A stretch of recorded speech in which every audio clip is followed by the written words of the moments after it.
నమస్తే, మనతో పాటు ప్రకాష్ రెడ్డి గారు ఉన్నారు. నమస్తే అన్న. కర్రెగుట్టల పైన అసలు బండి సంజయ్ వ్యాఖ్యలు చేశారు. మీరు అసలు కేంద్ర ప్రభుత్వం కావచ్చు తగ్గేది లేదంటుంది. మీరు ఏమంటారు? అసలు కర్రెగుట్టల ప్రజల నుంచి వస్తున్న అభిప్రాయం ఏంటంటే చర్చలు జరపాలి, వాళ్ళతోటి మాట్లాడాలి, కూర్చొని మాట్లాడితే తేలుతుంది కదా, వాళ్ళని చంపుడు ఎందుకని అంటారు. మీరేమంటారు? ప్రజలెవరు అనలే, కొద్దిమంది నక్సల్ సానుభూతి పరులు ప్రజా సంఘాల పేరు చెప్పి పౌర సంఘాల పేరుతోటి పౌర సంఘం అనేటువంటి ఒక బ్యానర్ తగిలించుకొని ఒక ట్యాగ్ తగిలించుకొని వాళ్ళు చర్చలు చేయాలంటున్నారు. చర్చలు ఎవరితో చేస్తారంటే ప్రజాస్వామ్యాన్ని నమ్మి, ప్రజాస్వామ్య విలువలను నమ్మి, రాజ్యాంగానికి లోబడి ఏదైనా ఉద్యమం చేస్తుంటే వాళ్ళతో చర్చలు ఉంటాయి. మేము రాజ్యాంగాన్ని నమ్మం, ఈ తుపాకీ కొట్టడం ద్వారా రాజ్యాన్ని సంపాదించుకుంటామని చెప్పేటి వాళ్ళతో చర్చలు ఎక్కడ ఉంటాయి? ఆర్మీ వచ్చి, పాకిస్తాన్ ఆర్మీ వచ్చి భారత యుద్ధం చేసే చర్చలు ఉంటాయా? ఇది అదే బాపత్తు. తుపాకీని చేతుల పట్టుకోవడం అనేది రాజ్యాంగ విరుద్ధం. రాజ్యాంగం ప్రకారం, భారత శిక్షణ స్మృతి ప్రకారం నేరం. అది నేరస్తులతో చర్చలు చేస్తారు. ఎవడన్నా నేరస్తులు అంటారు వాళ్ళు. తుపాకీ పట్టుకోవడం నేరం కాదా? నీకు తుపాకీ లైసెన్స్ లేకుండా తుపాకీ తన చేతులు పట్టుకోవడం తప్పనిసరిగా నేరమే. ఇది ఏ మారణాయుధాన్ని పట్టుకున్న నేరం. అది భారత శిక్షా స్మృతి చెప్తుంది అదే. వాళ్ళు నేరస్తులు. తుపాకీ పట్టుకొని నేరం చేసుకుంటా మేము చర్చలు చేయాలనే దానికి అర్థం లేదు. మేము నేరస్తులు. అందుకోసమే చాలా స్పష్టంగా సంజయ్ గారు కూడా చెప్పారు, ఇది సామాజిక సమస్య కాదు, శాంతి భద్రతల సమస్య. తుపాకీ పట్టుకొని ఎవరిని చంపడం కూడా, చంపే అధికారం వాళ్ళకి లేదు. తుపాకీ పట్టుకునే అధికారం లేనప్పుడు చంపే అధికారం ఎవరిచ్చారు వాళ్ళు? కాబట్టి చంపేటోళ్ళ నేరస్తులు అనుకుంటే వాళ్ళు మామూలు వ్యక్తులు. కాబట్టి నేరస్తులతో చర్చలు ఉండవు.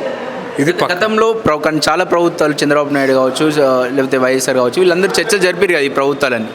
అసలు కాంగ్రెస్ పార్టీకి ఈ దేశంలో దేశం యొక్క సామాజిక సమస్యల పట్ల కానీ దేశ రాజ్యాంగం పట్ల అవగాహన ఉంటాయి కదా. రాజశేఖర రెడ్డి గారు చర్చలకు పిలిచారు. ఎవరిని పిలిచారు? చర్చల ఫలితాలు ఏమైనా ఈ రోజున ఆగిపోయిందా? నక్సలిజం ఏమన్నా వాళ్ళు తుపాకు వదిలిపెట్టి జనజీవన సంస్థలు కలిశారు ఏమన్నా? వాళ్ళు ఎత్తుగడలో భాగంగా, నాకు అనుకుంటున్నా, ఎత్తుగడలో భాగంగా ఎన్కౌంటర్ చేయడం కోసం పిలిచిరేమో అనుకుంటున్నా. ఎన్కౌంటర్లు అనేది మన లక్ష్యం కాదు. అంటే మన భారతీయ పౌరులను చంపడం మన లక్ష్యం కాదు. ఎన్కౌంటర్ ఫైనల్ టార్గెట్ కాదు. వాళ్ళు జనజీవన స్రవంతిలోకి రావాలి. వాళ్ళు ప్రజాస్వామ్యయుతంగా ప్రజాస్వామ్యాన్ని నమ్మాలి. దానికోసం ఎవరు నమ్మితే వాళ్ళకు పునరావాసం ఉంటుంది, అన్నీ ఉంటాయి.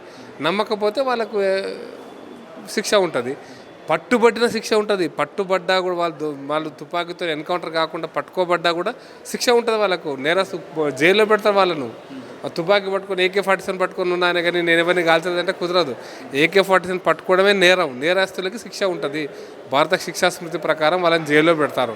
కాబట్టి జైల్లో పెట్టే వాళ్ళతో చర్చలు ఉండవు, పక్కా ఉండవు. అంటే వాళ్ళు గన్ను వదిలిపెడితేనే ఏమన్నా మాట్లాడే అవకాశం ఉంటుంది. న్యాచురల్గా అంతే కదా. గన్ను లేని వాళ్ళు ముందుకు వస్తే అది ప్రజాస్వామ్యాన్ని నమ్మినట్టు, భారత శిక్షా స్మృతిని నమ్మినట్టు. ఆ శిక్షా స్మృతిని నమ్మమనుకున్న వాళ్ళతో చర్చలు ఉండవు. వాళ్ళు కనుక సరెండర్ అయిపోయి తుపాకులు వదిలిపెట్టేసామని చెప్పి వాళ్ళు వస్తే వాళ్ళకి తప్పకుండా చర్చలు ఉంటాయి, మాటలు ఉంటాయి, అన్నీ చేయవచ్చు, అన్ని సమస్యలను చర్చించుకోవచ్చు. కాబట్టి నల్లగుట్టలో జరుగుతున్నటువంటి ఆ చిన్న ప్రాంతాల్లో జరుగుతున్నటువంటి ఒక ఆపరేషన్, అది మొత్తం నక్సల్స్ ఏరివేతే కార్యక్రమంలో ఒక చిన్న ఆపరేషన్ అది. అంతే తప్పిస్తే ఇప్పుడు వాళ్ళు ఎంతో గర్వంగా చెప్పుకోరు కదా. ఒకప్పుడు కాఠ్మండు నుంచి కన్యాకుమారి దాకా రెడ్ కారిడార్ పెడతామన్నారు కదా. ఏమైంది? రెడ్ కారిడార్ నల్లగుట్టకు పరిమితమైందా? అందుకోసమనే ఈ దేశంలో ప్రపంచంలో ఎక్కడైనా కూడా ఈ తుపాకీ కొట్టడం తర్వాత రాజ్యాధికారం వస్తా అనుకోవడం, ప్రజల మద్దతు లేకుండా, అది ఎవరిదైనా తప్పే. ప్రజల మద్దతు లేదు వాళ్ళకు, ప్రజల సహకారం అసలు లేదు. ఉండింటే ఎప్పుడో వస్తుంది అధికారం. ఇప్పటిదాకా ఎందుకు? ప్రజల పక్షానే పోరాటం చేస్తే ప్రజలు వాళ్ళని గౌరవిస్తారు కదా. ఎందుకు గౌరవిస్తలేరు మరి? అందుకోసమనే ప్రజలు వాళ్ళ పక్షాన లేరు, ప్రజలు వాళ్ళతో లేరు, వాళ్ళు ప్రజలతో కూడా లేరు. పేదవాళ్ళ పేరు మీద వీళ్ళు తుపాకీ బట్టి రాజ్యం కోసం, అధికారం కోసం ప్రయత్నం చేస్తూ తప్పిస్తే అంతకంటే వేరే ఏం కాదు. అందుకోసం ఎన్నికల ప్రక్రియలోకి రమ్మని ఆహ్వానిస్తున్నాం. తుపాకీ సరెండర్ చేసి ఎన్నికల ప్రక్రియలోకి వచ్చినా, తుపాకీ సరెండర్ చేసి చర్చల కోసం వచ్చినా తప్పకుండా చర్చలు ఉంటాయి. అంటే గిరిజనులు అన్యాయంగా మావోయిస్టుల పేరుతో గిరిజనులను కూడా చంపుతుర్రు అని చెప్పేసి అంటున్నారు. మీరేమంటారు? గిరిజనులు ఇప్పటిదాకా ఎవరు చంపలే. మావోయిస్టు గిరిజనుడైనా తప్పే కదా. తుపాకీ పట్టుకున్న గిరిజనుడైనా, హరిజనుడైనా, ఒక వెనుకబడ్డ వర్గాలైనా, అగ్రవర్ణమైన, సోకాల్డ్ అగ్రవర్ణమైన, తుపాకీ పట్టుకోవడం శిక్షా స్మృతి కింద నేరం. కాబట్టి ఎవరు పట్టుకున్నా తప్పే. ఇంకోటి వీళ్ళు గిరిజనులు కూడా వీళ్ళెంబడి లేరు. గిరిజనులు వీళ్ళెంబడి ఉంటే ఎన్నికలప్పుడు ఎందుకు ఓటేసారు? అది జార్ఖండ్ రాష్ట్రంలో కావచ్చు, మధ్యప్రదేశ్ రాష్ట్రం, ఛత్తీస్గఢ్ రాష్ట్రంలో కావచ్చు. వాళ్ళు ఎన్నికల్లో పాల్గొంటారంటేనే వీళ్ళెంబడి లేరని అర్థం. వీళ్ళు బైకాట్ కాలిస్తారు, ఎన్నికలను బహిష్కరించండి అని చెప్పినా 90% మంది గిరిజనులు ఓటేస్తున్నారు. ప్రజాస్వామ్యయుతమైన ఓటింగ్లో పాల్గొంటున్నారు. వాళ్ళ ఎమ్మెల్యేని గెలిపించుకుంటున్నారు. అక్కడ స్థానిక అభివృద్ధి కోసం ప్రయత్నం చేస్తున్నారు. కాబట్టి వీళ్ళు నక్సలైట్లు చెప్తున్నంత బూటకం అబద్ధం. వీళ్ళెంబడి ప్రజలు లేరు, గిరిజనులు అసలే లేరు. గిరిజనులు అంటే గిరిజనులను మమ్మల్ని చంపితే గిరిజనులు చంపినట్టు ప్రచారం చేసే ప్రయత్నం చేస్తున్నారు. ఈ ప్రచారం అంతా కూడా బూటక ప్రచారం. గిరిజనులకు కూడా తెలుసు, అక్కడున్న ప్రజలకు కూడా తెలుసు. తుపాకీ బట్టన్ వాళ్ళను ఎవ్వరు ఏ పోలీసు వ్యవస్థ కూడా ముట్టుకోదు. గిరిజన తుపాకీ పట్టుకున్న ఎవరినైనా నేరస్తుడిగా పరిగణిస్తారు. తుపాకీ ఎదురు చేస్తే కాల్పులు చేస్తే ఎదురు కాల్పులు ఉంటాయి. కాల్పులు లేకుంటే ఎదురు కాల్పులు ఉండవు కదా. ఎన్కౌంటర్ అంటే ఎదురు కాల్పులు ఉండవు. కాబట్టి కాల్పులు చేయకండి, ఎదురు కాల్పులు ఉండవు.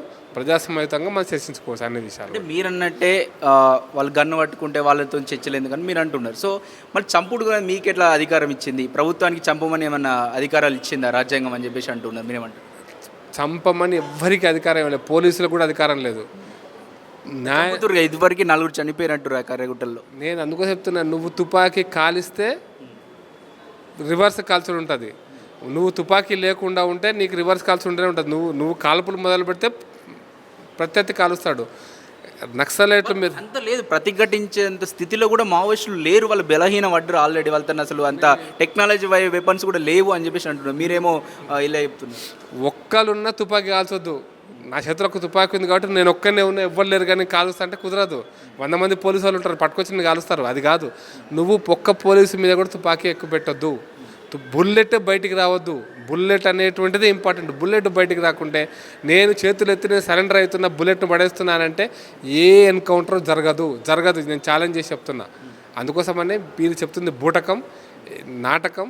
కాబట్టి ప్రజా సంఘాల పేరుతోటి నక్సలైట్లు ఆడుతున్నటువంటి ఒక దుర్మార్గపు నాటకం ఇది. ఈ నాటకానికి భయపడేది లేదు. గిరిజనులు వాళ్ళు ఎంబడలేరు, గిరిజనులు ఎవరు చంపట్లేదు. తుపాకీ పట్టుకున్న వాళ్ళు అది కూడా కౌంటర్ చేస్తే ఎన్కౌంటర్ ఉంటుంది. కౌంటర్ చేయకుంటే ఎన్కౌంటర్ ఉండదు. మీరు కాకపోతే కాల్చకండి, మీరు తుపాకీని పక్కన పడేసేయండి, చేతులు ఎత్తండి, తెల్ల జెండా చూపించండి. పక్క మీ పోలీసు వాళ్ళు మిమ్మల్ని తీసుకుంటారు, అన్నం పెడతారు. ఆకలితోనే ఉంటే వాళ్ళకి అవసరమైతే రీహాబిలిటేషన్ కల్పిస్తారు, పునరావాసం కల్పిస్తారు. జనజీవన శ్రమంతో రావడం కోసం వాళ్ళకి అన్ని మార్గాలను సుగమం చేస్తారు. కాబట్టి మీరు తుపాకీ కాల్చొద్దని చెప్తున్నాను. నువ్వు కాలిస్తే నువ్వు ఒకటి కాలిస్తే వాళ్ళు 10 కాలుస్తారు. కానీ కాల్చకండి, ఏమీ కాదు. ఇది స్పష్టం. మీరు ఆ విషయంలో రెండో ఆలోచన అక్కర్లేదని మాత్రం చెప్పదలుచుకుంటాను. మావోయిస్టుల వల్ల జనాలకు ఏం లాభం లేదంటారా? జనాలకు నష్టం, లాభం కాదు సంగతి. చాలా ఉద్యమాలు, భూ ఉద్యమాలు కావచ్చు, భూతాన్ని గుంజుకొని జనాలకు వంచిరు అని చెప్పేసి మంచి ఒపీనియన్ ఉంది జనాల్లో అని చెప్పేసి అంటున్నారు కదా. అది తప్పు. జనాల మంచి ఒపీనియన్ ఉంటే నువ్వు మావోయిస్టులు ఇంతకాలం ఎందుకుంటప్పుడు లెనిన్ ఉద్యమం అది చేశాడు, బోల్షివిక్ ఉద్యమం చేశాడు. లెనిన్ బోల్షివిక్ ఉద్యమంలో ప్రజలు సహకరించారు కాబట్టి రష్యా ఆ రోజు చేసింది. అయితే మావో సెట్టింగ్ ఉద్యమం చేశాడు, ప్రజలు సమైక్యమయ్యారు. ప్రజల ఆలోచనతోటి ప్రజల కోసం పనిచేసే వాళ్ళకు ఖచ్చితంగా ప్రజల దీంట్లో గౌరవం ఉంటుంది. మీకు లేదు కాబట్టి అడవుల పాలయ్యారు. ఉంటే ప్రజల మధ్యలో ఉంటారు. అదే నేను చెప్పాలనుకున్నాను.